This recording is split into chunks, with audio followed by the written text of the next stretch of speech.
Senator from Kansas. Mr. President, thank you. I have the privilege of representing Kansas in the United States Senate and Kansans, and especially the opportunity, the privilege of representing farmers and ranchers. Huge component of our state's economy and a significant way that we live our lives. Agriculture has molded the nature of our state generation to generation.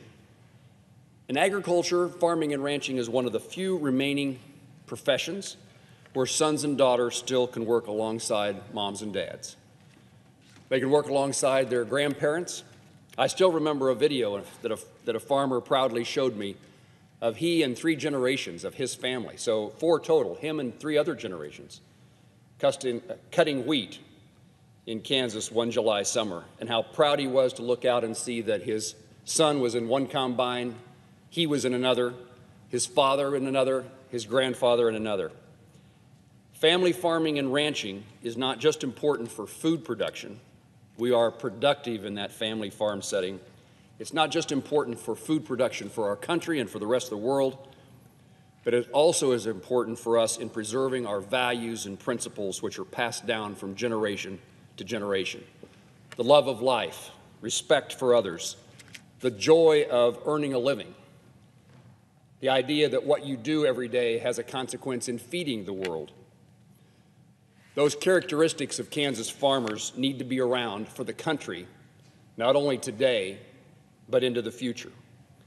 But unfortunately, the tax and spend spree, the Democrats' tax proposal, is a direct assault on multi-generational farms and ranches in Kansas and across the country. These proposals threaten the ability of producers to be able to pass on their operations to that next generation. I've watched farmers talk to their kids about what the future lies for them, and sometimes it's positive in the sense that there's hope for a bright future, and other times in difficult days in agriculture, it's the worry about whether or not the next generation can afford to be on that farm.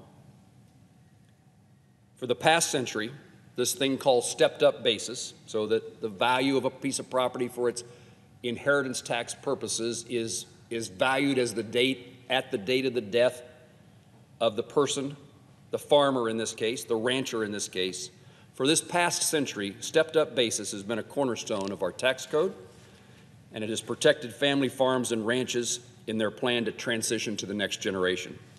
Farms and ranch land have tripled in value since the late 90s, so even a second generation, somebody currently just now coming to the farm because of the death of a parent, could be devastatingly impacted.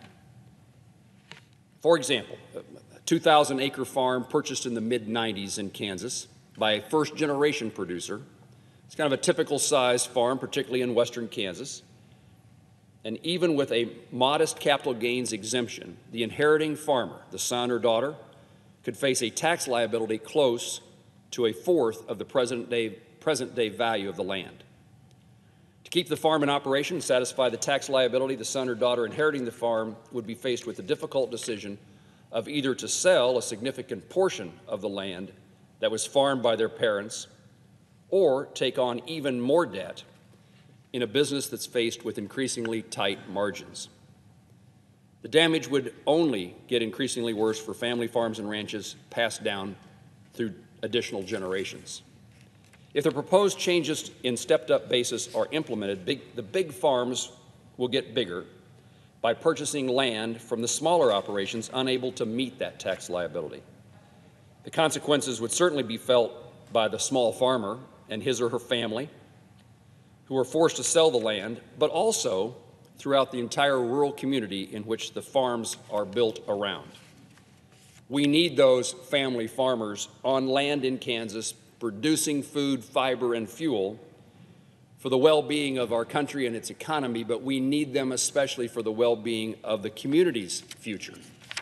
In the absence of those family farmers and their kids, the family ranchers and their children, the ability to keep a grocery store, to have a farm store, to have an implement dealership, to support the local bank, to pay the taxes for the school, we lose those things when we lose family farmers. Our farmers and ranchers should not be forced to shoulder the Democratic trillion-dollar spending spree to expand social programs. Our tax code should work for American families, not against them. and especially for family farms and ranches that often lack the cash flow to make ends meet. I urge my colleagues, my Democrat colleagues, to reject imposing taxes, to changing the issue of stepped-up basis that's so valuable and viable for farmers and ranchers' future. And it would endanger their ability to pass on land to the next generation of producers.